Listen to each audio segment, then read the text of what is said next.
Hello and welcome to BusyWorksBeats.com. I need you guys to smash that like button to extend that S.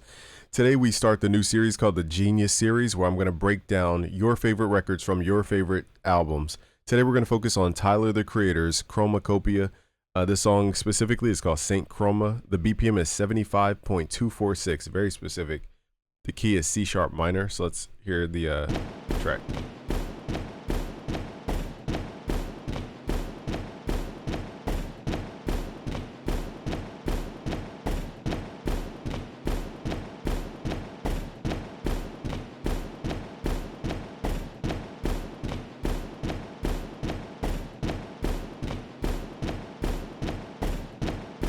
All right, we're about to drop.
All right, and then the song fades out.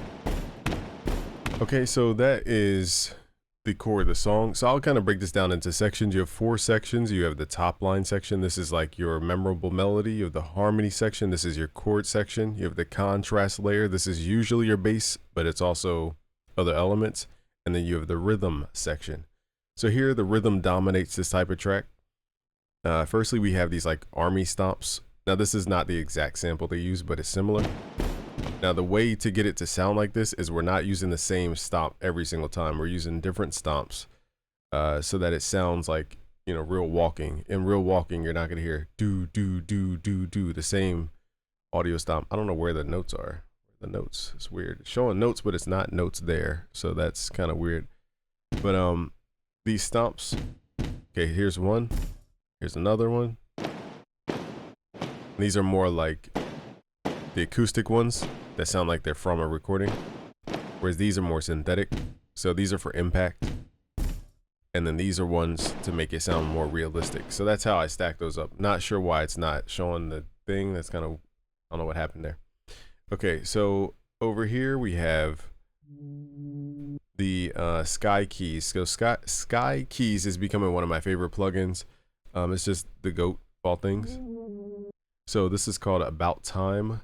And here are the notes. So again, you guys can copy the notes, but the music theory behind this is that we're using what are called fifths. This is a perfect fifth. It's 7 notes away from the tonic note. 1, 2, 3, 4, 5, 6, 7.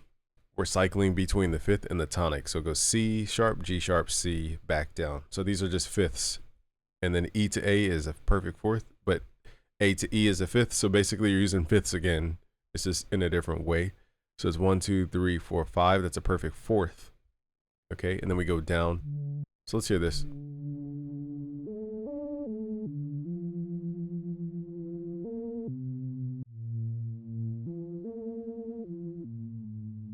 we're using what's called intervallic resolution to resolve this whole step here. And the same exact thing, root note, fifth, root note, fifth, octave, fifth, back to the root note. So that's all music theory. I taught you guys this millions of times probably on this channel. And then the half step resolution here to go out of key, or to seemingly not out of key, but to go down to chromaticism.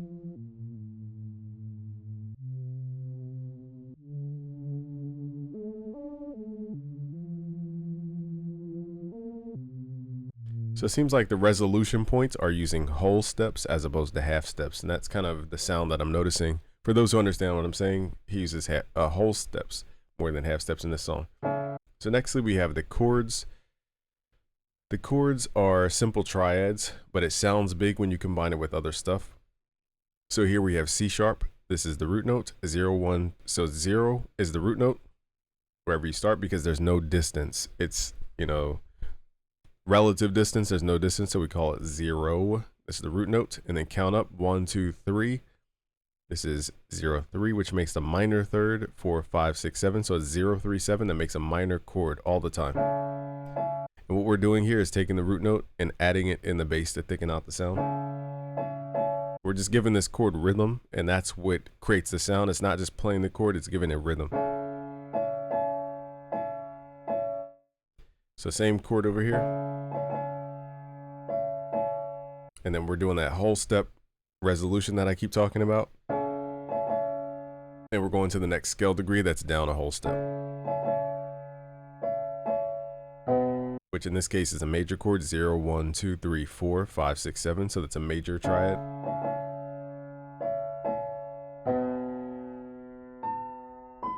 And these are just really leading tones, melodic leading tones. I wouldn't consider them part of the chord, but if we were to add that, that would make the chord 0, 1, 2, 3, 4, 5, 6, 7, 8, 9, 10. So that would give you a dominant 7th chord.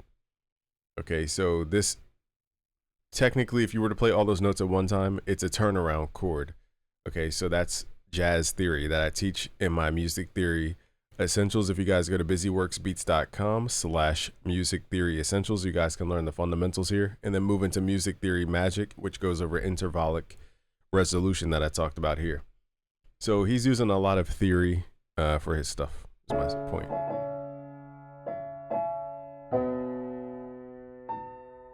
Okay, and just we're reinforcing those root notes in the bass.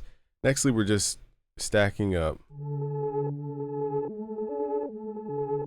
the top line here, which is an octave higher than that other contrast layer. Notice the contrast layer has different movements than the top line. That's what creates contrast. You have differences.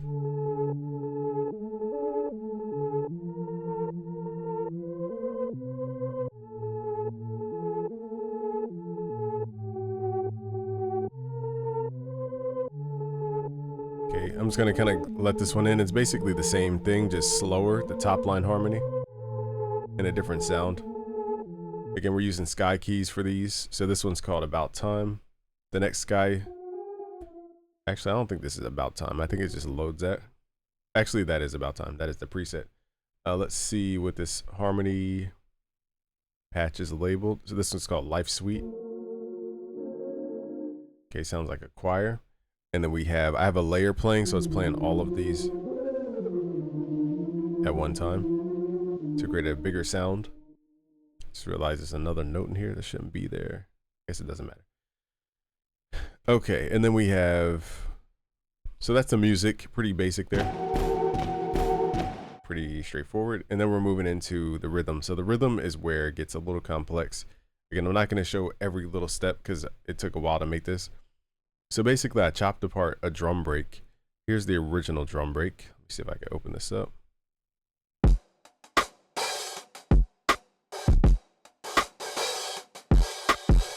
Okay, I ran that drum break through Fruity Wave Shaper to give it that distorted sound that you guys are hearing. We're going to turn the pre up, the mix level 75% up, oversampling on 4x mode, turn that on, high quality mode. And then we have this curvature, like this very convex curvature. Hit this cog icon to open up these settings. Post volume is somewhere around 50%. So basically I'm pushing the volume to drive the signal to give it more harmonics in the drum. And I chopped that drum break into pieces. So I chopped it into a kick. It's a little hard to like scroll. So I chopped it into a kick. And I had to manually go off the grid. So I had to manually create, there's like a little swing in his drums. It's not like quantized drums. So I'm pretty sure he did this stuff in Logic, but if I had to guess. So the drums are not perfectly on the grid is my point. And I had to manually move stuff. So it's like, ba-boom, ba-boom. Have a little swing to it. So it's like dun dun dun dun. It's not like dun dun dun dun. It's dun dun dun dun. It's a little swing to it. Okay, so that's something that you can't really do on the grid. You have to manually line stuff up. And I had to do that per sample. So I had to do that for the 808s, the cymbals. So I'm stacking a kick, an 808, and a cymbal, and I'm just chopping that. So it just took time to really do this. And we're not changing the 808 note. We're just using it as if it's a kick. Okay, and then that snare is not on the grid. You can see where it hits. Now for this second little kick here, I just lowered the kick volume to create ghost kicks. Because on a real drum set, you don't always go boom, boom, cat every single time. Sometimes it's like boom, boom. And to create that, you just play softer. So I just turned the audio clip down manually with that clip fade right there. So again, really just tedious timing, and just, so I did the same thing with the snare. I just lowered that volume. I think on the snare too, under the wrench tool, if you double click, go into the sampler, I used Mod X, which is by default a low pass filter. And I'm shaving off some of the high end because it was a little too bright. So that's what I did on the snares. I don't think I did that on, I guess it did it to the whole drum because technically it's one file still. So that's how I got that sound, and that clave sound that you guys are hearing, this. Okay, that's like, you might not notice it right away, but that's in the background layering. Like trying to emphasize the snare points. And then we have the siren. This is not the exact siren from the song. I think their siren was made with a synth. I just didn't have time to like program my synth to get it perfect. So I just used this texture here.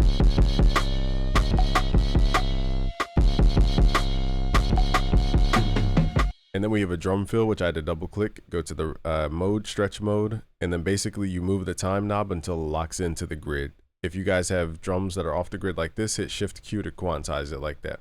So I had to chop that from a bigger drum and make it unique, and then I had to time stretch it. So I'm adding that in, plus the drums are grouped in the mixer and they're going through mostly Fruity Wave Shaper.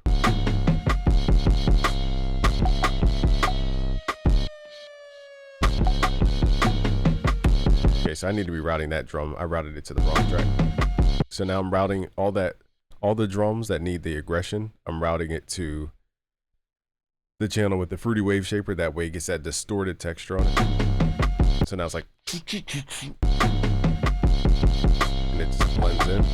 808, same thing. We're using Fruity Wave Shaper. Basically everything's cranked, post levels pulled back, so it's not like super loud. 4x oversampling, high quality mode, and it's a sharper curvature here to pull out more harmonics. And I turned the 808 down because it was too loud. And we need the drums to be like pointy, because when you start saturating stuff, it becomes more flat.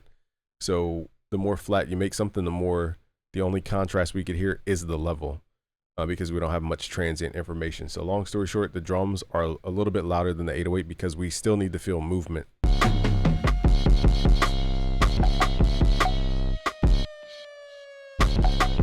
So again, the arrangement is really just me kind of mimicking what happened in the song. There's no like magical thing to teach you there. It's just patience and just being persistent. And we're layering the cymbal over the 808 over the kicks. So that's what gives it that bigger sound. Now this is not the exact cymbal track. Theirs is a lot more animated. So what I did, because my cymbal kind of faded out, I added a delay to just extend the cymbal just a little bit. And I also used, hold on, this thing's glitching. I also used a transient shaper with a sustain up so that it pulled as much energy out of that cymbal as possible, because here's before. It just kind of fades out and it's too short. So with the transient shaper on sustain mode, We're basically compressing it, and then we're pulling up a lot of the details so it lasts longer. And the Fruity Delay 3 is adding a delay that extends the tail of the sound so that we're keeping the energy there. Now again, it's not the exact sample, but and there's a clap in the background, which is from a Neptune's kit. Where is it at? Here. So I think it's sampled off of Robin Thicke's Blurred Lines. This clap here has a lot of texture to it and width, and that's just kind of layered in the background. Just on the 1, 2, it's on the downbeat. This song is definitely meant to be anthemic and like tribal. So they got the super Kanye drums where it's like that type of thing, you know, that type of sound, and then it has the stomping, you know, like an army in the beginning. So a very tribal type of approach to this track. So that's why all the drums have so much harmonic content. It's because they want it to be very anthemic. And then that siren too. And lastly, what is there to show you guys? I guess the bass. So the harmony is, I'm trying to like shorten this to not make this a whole 2-hour lesson. Here we have a triad. This is 0, 1, 2, 3, 4, 5, 6, 7. That's a minor chord. And then we're playing the 5th, meaning the top note of this chord, we're playing it in the bass, and then we're playing the root note again, just down an octave. And then we're just playing the 5th. So it's a triad, simple 3-note chord. We're playing the 5th in the bass, and then we're going back to the tonic. This is called dominant to tonic resolution, and that's what's, you know, moving us through these chords, even though they're super simple. Now this chord here is not a typical chord because this C should be up an octave. So we're playing a second inversion. You don't need to memorize this. When you play on the keyboard, you're not thinking about music theory, you're just moving your fingers down. But the technical chord would look like this normally, but we're revoicing it to raise the 1st and the 3rd. So this is the second inversion. And that's what gives it that like Dr. Dre jazz like sound, because now these tones move more evenly as opposed to just like these jarring jumps like from here to there. And that still sounds cool, but it's a little bit of a jump.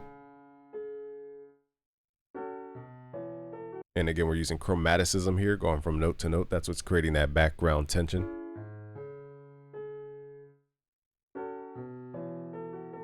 And then here we're blending a melody top line with chords, but it's the same formula.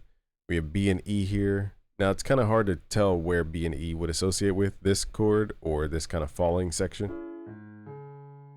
So if we were to pull these up, B and E, that would give us, let's pull this. Let's see what kind of big chord this would be. So it'd be 0, 1, 2, 3, 4, 5. So that's the 4th. Okay, so we're adding an 11th. You don't need to memorize that. 6, 7. So this is a normal minor with an added 11, and then 8, 9, 10. So that's the 7th plus the 11th. So we're playing chord extensions, basically, is what I'm saying. And in the bass. So really, this is an 11th chord without the 9th.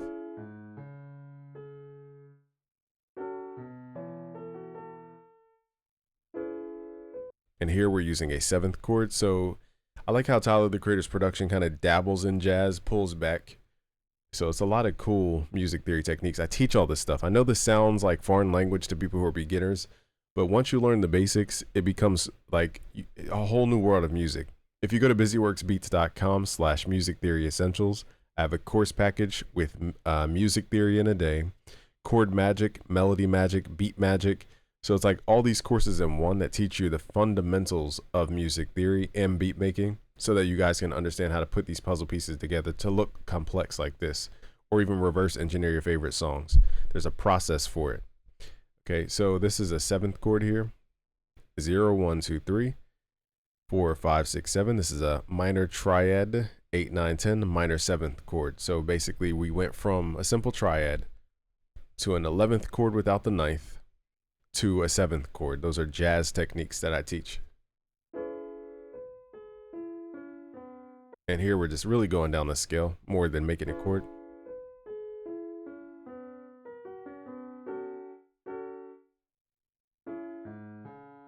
Same techniques repeated.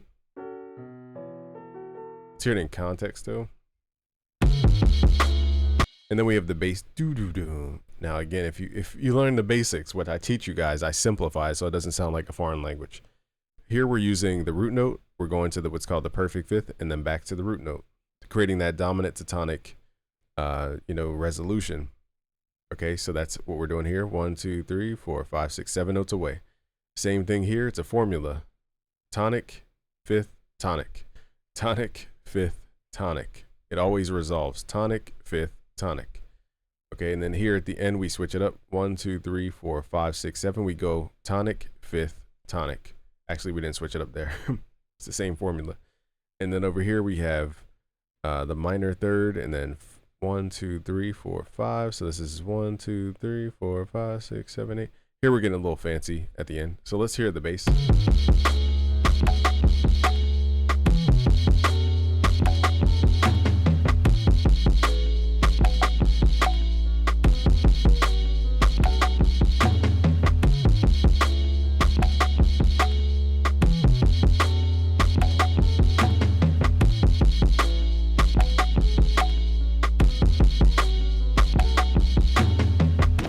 So I'll play one more time through. Hopefully my PC does not go crazy.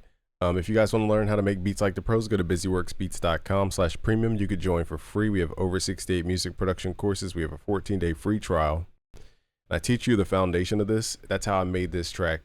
It didn't take me long, but I have my computer on. So let me see how long it took me. It took me 3 hours on this. Technically, I was off the computer, but you guys can do the same exact thing once you understand the basics. Mostly the time spent was finding sounds.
All right, and then the track breaks down towards the end. Pretty simple at the end. It kind of cuts off just randomly. But that is Saint Chroma on Tyler the Creator's Chromacopia. So if you want these project files for free, go to busyworksbeats.com/FL Studio to get these project files for free. I'll leave a link below so you guys won't miss it. All right, so that is the breakdown. Subscribe if you're new. It is 3 a.m. guys, so forgive. This is like the 5th take too, by the way. So subscribe if you're new. Go to busyworksbeats.com/premium to join now for free and learn how to make beats like the pros. Peace out, guys.